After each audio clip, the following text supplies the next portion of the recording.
great. The guys are fired up and understand the importance of the game, and really good practice today and good practice yesterday.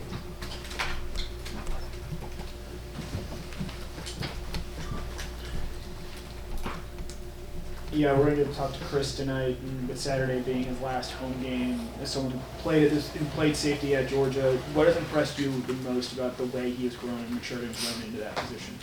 Just his toughness and his leadership. He was always a competitor, a great kid, comes from a great family, great high school background, played corner, played everything we asked. I mean, if anything, he's grown as a leader. He's had a very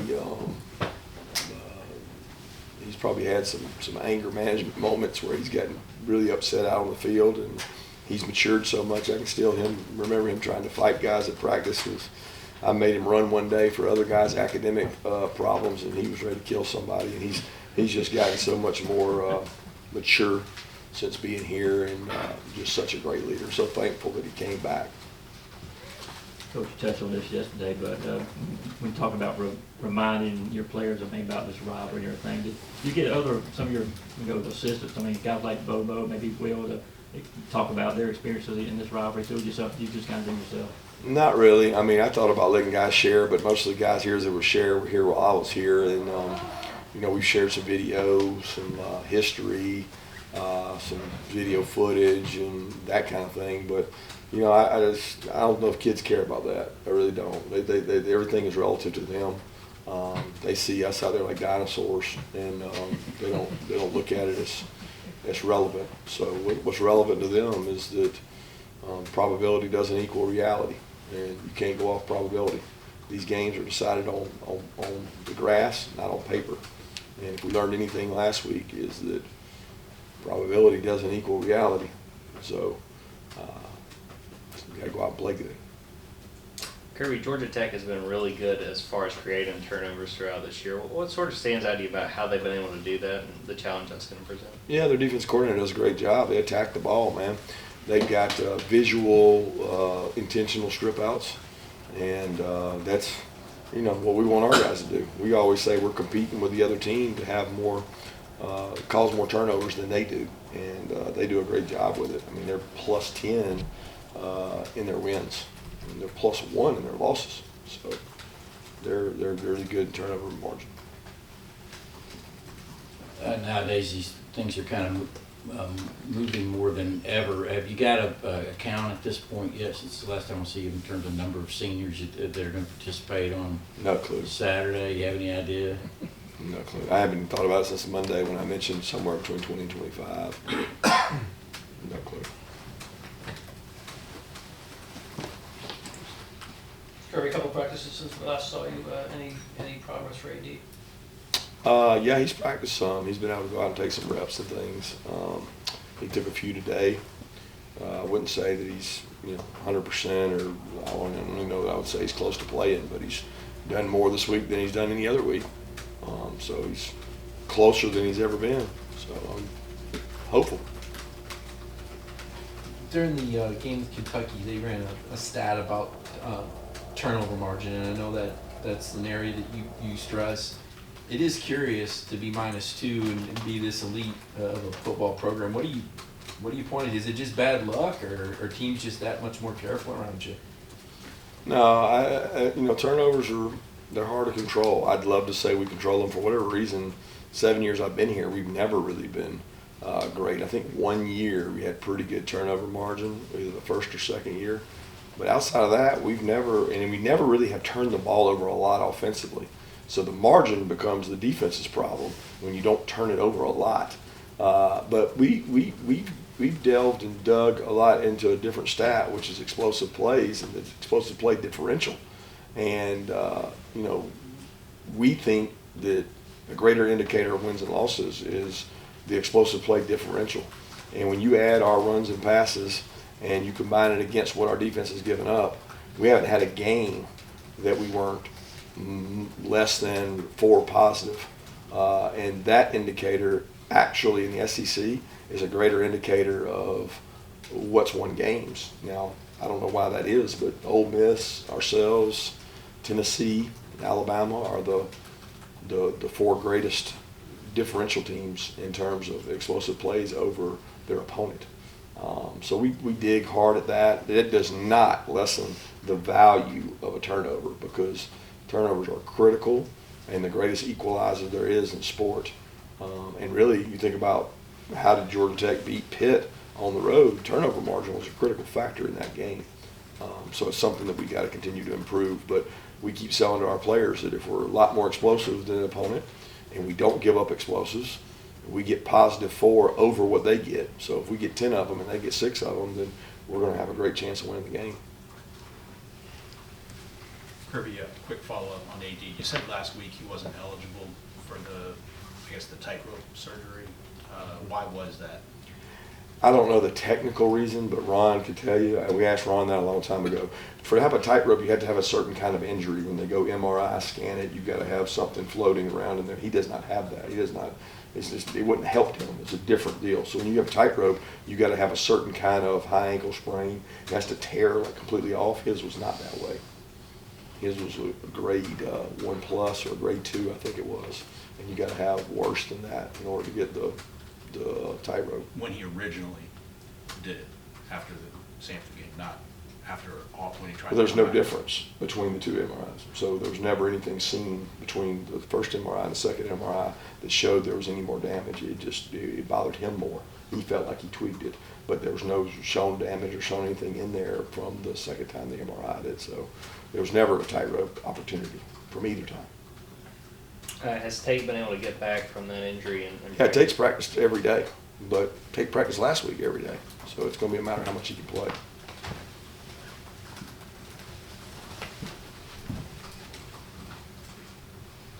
Yeah, how would you assess the job that Broderick Jones has done as your left tackle this season, especially growing, this is his first full year. Obviously, he started for you guys a little bit last year, but every game at left tackle so far. Yeah, Brod's done a good job. He's a good leader. He's really athletic, great at pass pro. Continues to get better.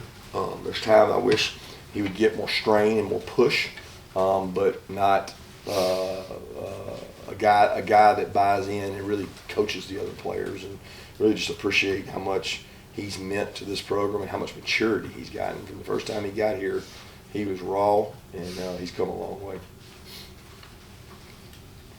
I'm just intrigued by your explosive play differential. What are you using for your number of explosives on there? I think it's 12 and 15. 12 I think it's 12 on run, 15 pass.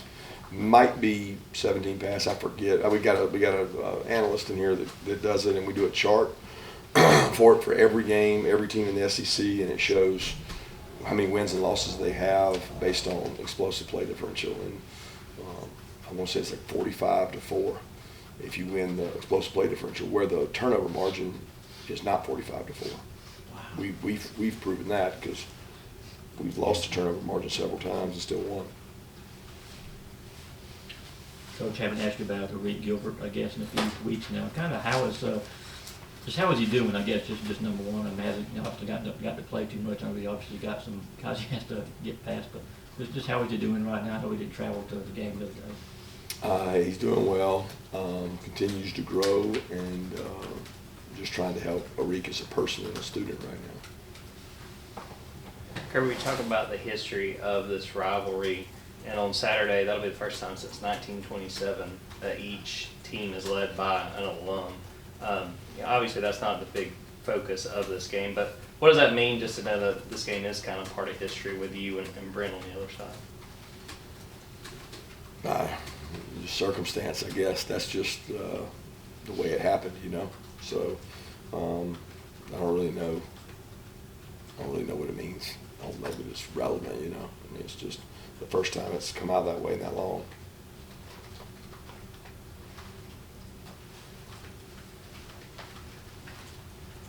Kirby, you're talking about probabilities. I'm not sure if you're talking about probability that, analytics say Georgia Tech, or the probability to make the playoffs. Is that kind of stuff that you don't want your players to see or hear about?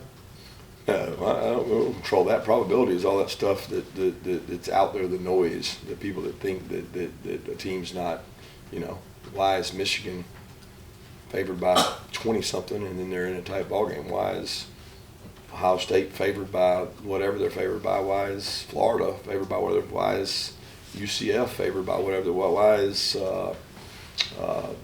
Tennessee favored by whatever? And then it changes. It's not reality.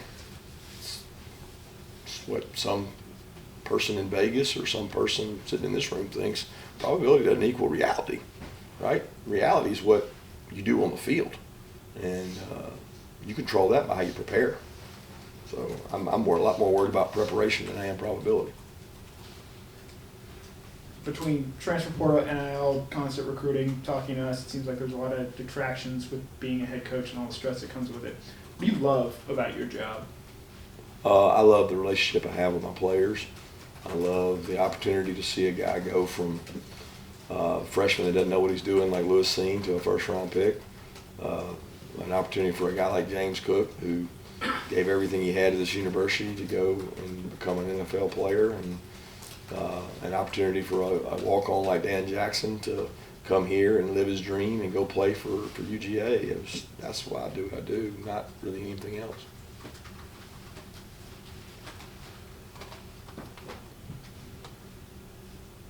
You have a question? Yeah. You're talking about Georgia Tech's defense. What do they do specifically well defensively that's enabled them to limit what they did against North Carolina and turn Pitt over? Havoc. I mean, they cause havoc. They stunt, they move people, they fire people, they blitz people, and they cause turnovers. They play really hard. They bought into Coach Thacker and what he believes in, and they're playing really hard. They're athletic. They move around a lot and do a good job.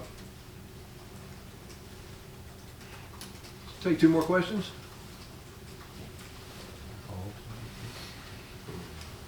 I'll just follow up with Coach Key. Talking with him today, he mentioned you guys going way back, spending time on the recruiting trail. I mean, did he always strike you as the kind of guy that would, be a head coach like you in terms of what you knew about him and how he carried himself in leads? Oh yeah, he's got great leadership quality. He played under what I think of as one of the best staffs that's been around when he played there. It was George O'Leary. I mean, he had, the job that he did there goes unrecognized, and it was during some of the time that I was playing here. He had some of the best Georgia Tech teams there were. They were so physical, so competitive, and I think Brent playing under him shaped him into who he is and who he's become as a coach. And what a tremendous job he did, and now Brent's doing. Brent's been a good football coach and a good recruiter for a long time, and he still will be. I don't know where he'll end up. I don't know if he'll end up there or somewhere else, but he's going to be a good football coach regardless of where he is. Kirby, Coach Monken's up as one of the nominees for the Broyles Award. What has stood out to you about the job he's done as far as offensive coordinator this season? Yeah, he's been incredibly innovative with our offense. When you think about a guy that's had, arguably one of our best wideouts out the entire year, and to do what he's done, he's had running backs banged up, he's had guys in and out of the lineup at receiver, and still do it the way he's done it, and what he's done with Stetson and his ability. I think offensively our numbers kind of speak for themselves, especially when you play in the league we play in, which is a tough, really physical league. He's done a tremendous job, and he recreates it each and every week. And I think if you polled the coaches he plays against, they'd be the first to tell you he's really hard to prepare for because there's run and pass involved, and he does it with an NFL style that kids like to play for. So, the fact he's up for that award, I can't think there'd be anybody better to win that with what he's done offensively, especially with what he's had to work with. Thank you.